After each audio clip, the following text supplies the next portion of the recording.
Toute notre vie, nous faisons des choix. Certains sont faciles et d'autres beaucoup moins.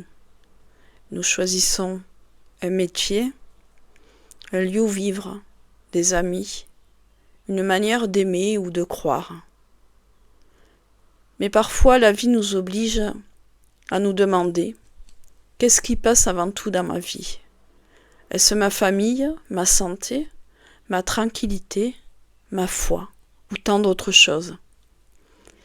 Je crois que c'est l'une des questions les plus difficiles qui soit.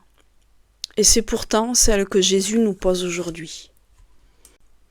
Bonjour et bienvenue dans Infusion Biblique, le podcast de la chaîne Chemin de Foi, qui te propose chaque semaine un temps simple pour laisser la parole de Dieu descendre doucement dans nos cœurs et ensemble nous préparer à la messe du dimanche.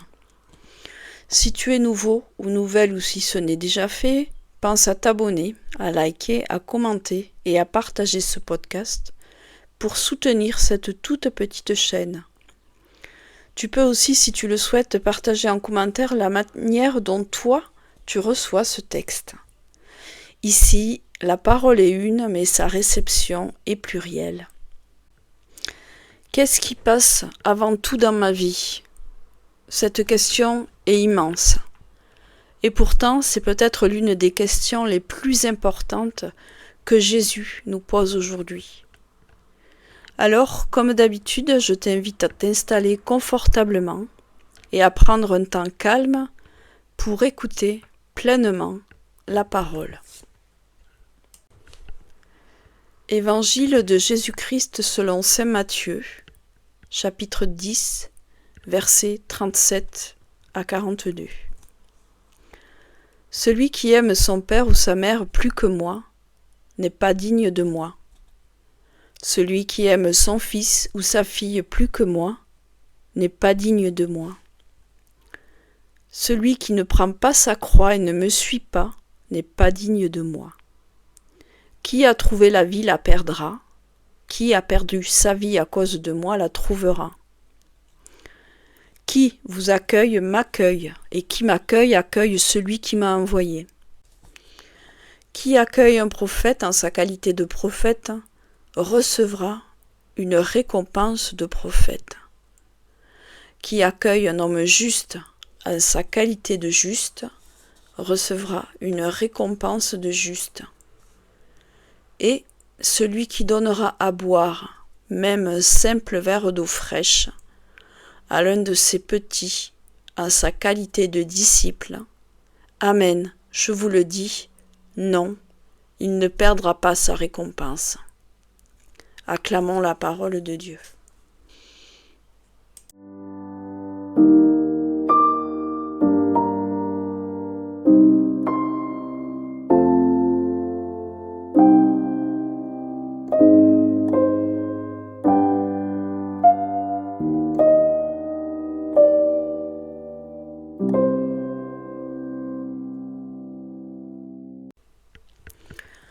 Je vais être honnête avec toi. Cet évangile me dérange un peu.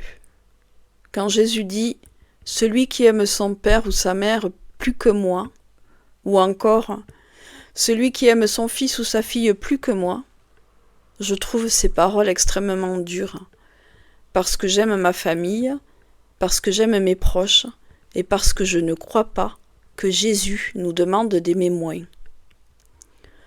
Je crois au contraire qu'il choisit volontairement des mots forts, des mots qui dérangent, des mots qui choquent presque. Non pas pour faire peur, mais pour me réveiller, pour m'obliger à regarder la vie autrement. Parce qu'il sait que nous pouvons aimer tellement certaines choses, certaines personnes, certaines habitudes, qu'elles finissent parfois par occuper toute la place. Alors je me demande, et s'il nous demandait autre chose, pas « est-ce que tu m'aimes plus ?» mais « qu'est-ce qui occupe le centre de ton cœur ?» Et cette question me touche, parce qu'au fond, je ne suis pas sûre d'avoir toujours la réponse. Est-ce ma famille, ma santé, mon confort, ma foi ?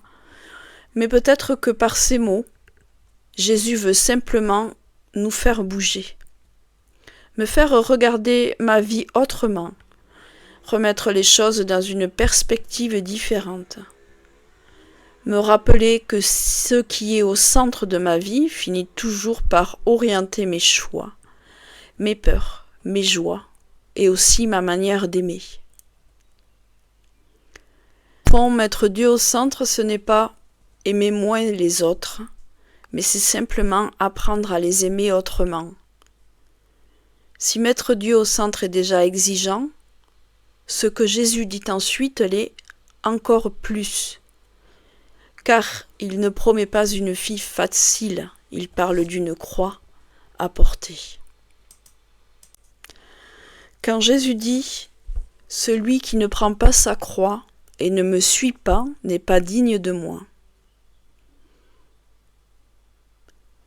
j'ai envie de lui répondre « Mais certaines croix sont si lourdes, très lourdes parfois, des maladies, des deuils, des blessures, des épreuves que nous n'avons pas choisies, des peurs qui nous accompagnent depuis longtemps.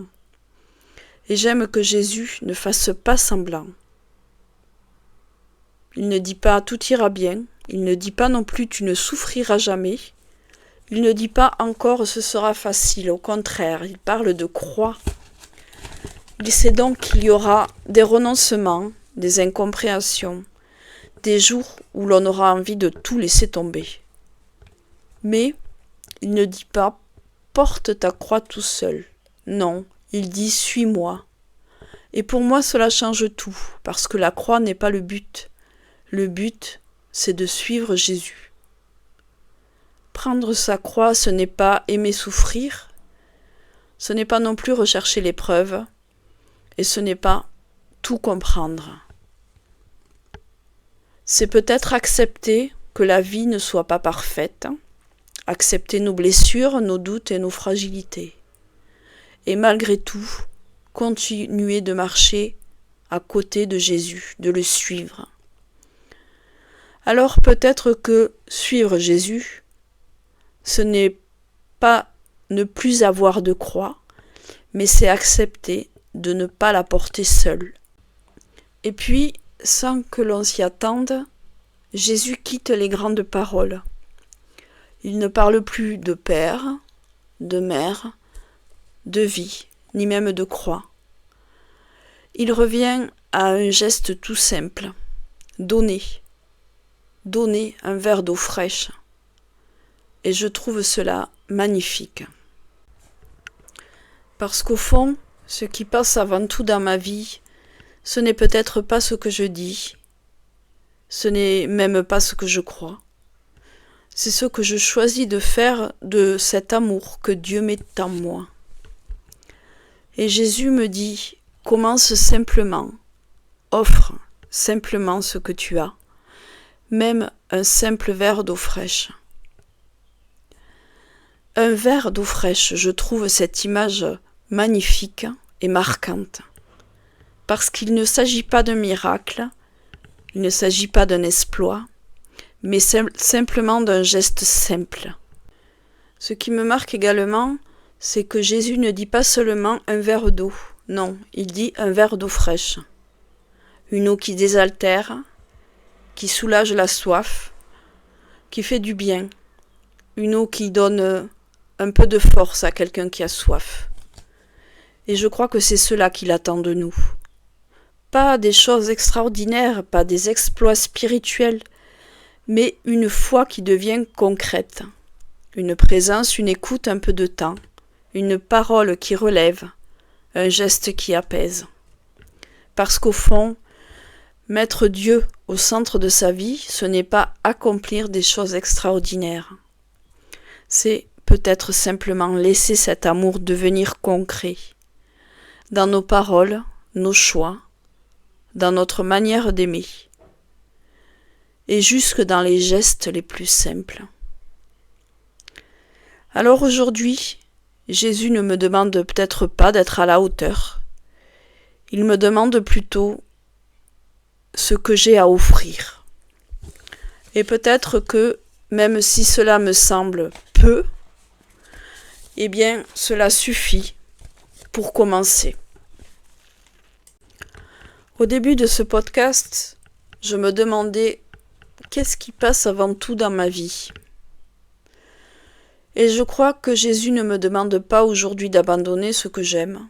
Je ne crois pas qu'il me demande non plus d'aimer moins mon père, ma mère, mon mari, mes enfants. Je crois qu'il me demande autre chose.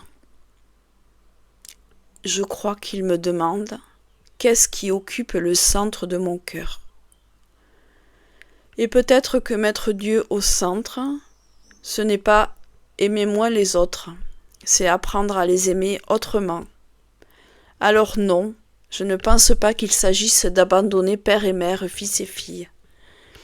Il s'agit peut-être simplement de prendre sa croix et de suivre Jésus, de marcher avec lui, même quand certaines croix sont lourdes, de continuer à aimer, de continuer à offrir, avec simplicité, humilité, ce que nous avons à ceux qui ont soif.